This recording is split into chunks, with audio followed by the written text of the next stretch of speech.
Hello everybody. Today we're going to talk about Shopify Plus custom checkout flow.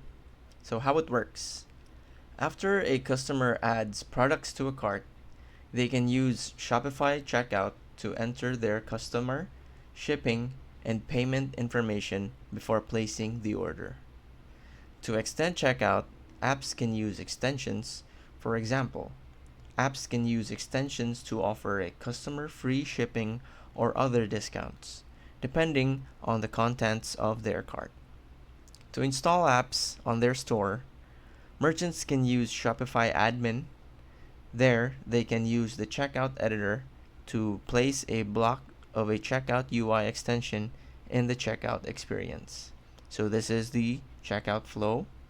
So the developer builds the app and the merchant installs app to customize checkout. So once a customer navigates to the checkout, it redirects to the Shopify checkout. Initially purchase completed, post-purchase page renders to the post-purchase page. Now when the order status page renders, it'll redirect to the order status page. Now all of this integrates with the app. That's it. Thanks for watching.